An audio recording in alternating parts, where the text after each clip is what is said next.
Well, good morning, everybody. Jeff Slakey and Spencer Hughes here on the Daybreak Show. I've got two great guests to talk over Zoom video conference, and we're talking with the League of Women Voters of Mason County. Amy Davis and Karen Herr are with me. Good morning to you both. How you doing? Very good. Hey, thank you for having us on. This is by far one of the most bizarre years and election cycles that I can remember and that many folks can remember. I wanted to have the League on just to kind of talk about how y'all have adapted to this new pandemic lifestyle, and then we'll get into how the League is encouraging voting and voter turnout for not only the primary, but the general election in November. So Amy, let's start with you. Let's talk a little bit about the League. I know you've been with the League now for 12 years. So from the kind of where you joined in to now, how has it changed and how are things going now? Right. Well, we've had so many programs over those years, study groups and programs and action groups and all. And so this is really going to be a challenge since we can't get out there in the community with voter registration and candidates forums, of course. But we've got a lot of energized members because we're beginning to really feel comfortable with Zoom meetings. We've attended over 24 Zoom meetings so far with the League. And we've formed 5 committees, and they are voter registration, candidate forums, Centennial Project, where we celebrate 100 years of League, climate change, membership outreach, and advocacy.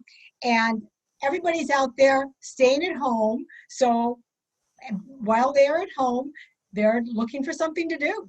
So what better way than to attend a Zoom meeting?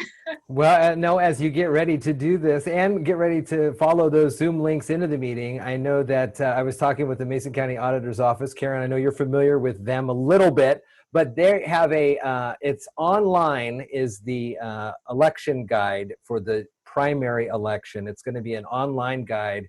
So as people are getting ready to become members and advocate for the great work the League can do, they can peruse that.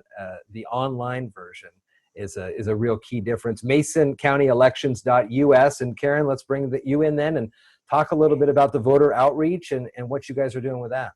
Okay. Well, voter services is the heart of the League of Women Voters. We have a robust committee, and usually they're out in the community. They've blanketed the community at this time, registering voters and providing information for the election that's upcoming.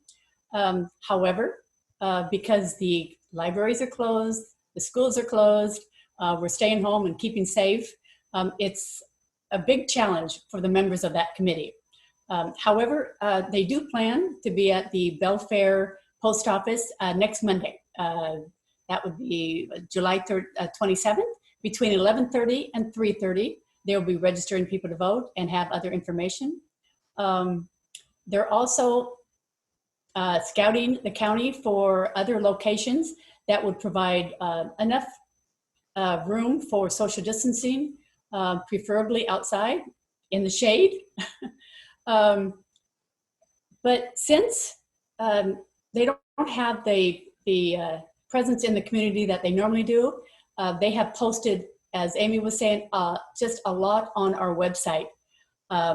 They have voter information, whether you're eligible to vote or not, how you can register to vote. They have a registration form that you can download, complete, and mail in.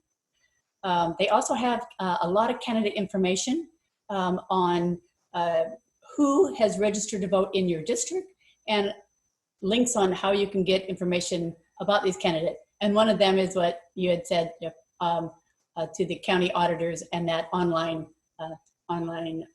candidate guide that they have.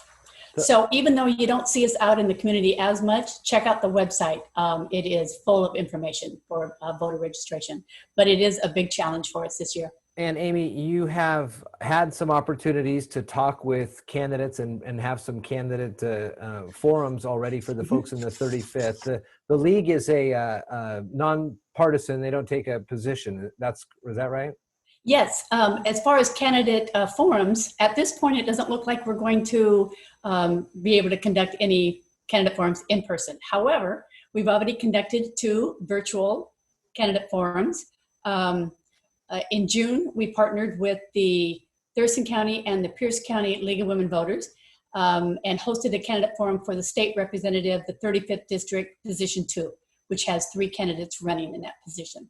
And earlier this month, the League also joined with Thurston and Pierce to host a forum for the 10th Congressional District seat, which is being vacated by Denny Heck. Yeah. And both of these forums are also posted on our website. It's on the front page, so you can the public can go and view them. Amy, tell me a little bit more about some of the other committees that you're looking to fill out the roles on this year. We have a centennial project, and we are honoring women who were leaders of Mason County, both past and present. We already had a PowerPoint on several of them: Mary M. Knight, Irene Davis, Maggie Velasco, Zin Dwelly, and Ethel Dalby. And we're searching for 2 or 3 others to complete our project. And we were given a grant from the Mason County Historic Preservation Committee for this project. So we'll be doing this in the next few months. We'll be completing it. And the Historical Society in Mason County has helped us out a lot with this and given us a lot of information. They're open now, by the way. And we want to honor these women. We do a PowerPoint with great graphics. We have a lot of very talented graphic artists as our membership. So we'll be doing that. That's ongoing. The other thing we're doing is a climate change committee. And there is a mission. We've been doing this since October 2019. And we've had several people from the community come and talk to us. Guests who talk to us about our mission, which is to increase awareness of climate change and its projected impacts on our local economy and the environment and the quality of life. This will be ongoing for probably the next year. So we can do this online because people will come and speak to us online. You mentioned the website a couple times. It is lwvmasoncounty.org, League of Women Voters, Mason County. You can Google that as well. Also on Facebook, and we can put the links to that when available. So talk to me a little bit about membership and the numbers of members and how can someone become a member even during this time? Contact us on that website. And there's an email address there that you can contact us with, and we will send you a form. We'll send you all kinds of information. You can look at our voter newsletter, which is great information on how to do this.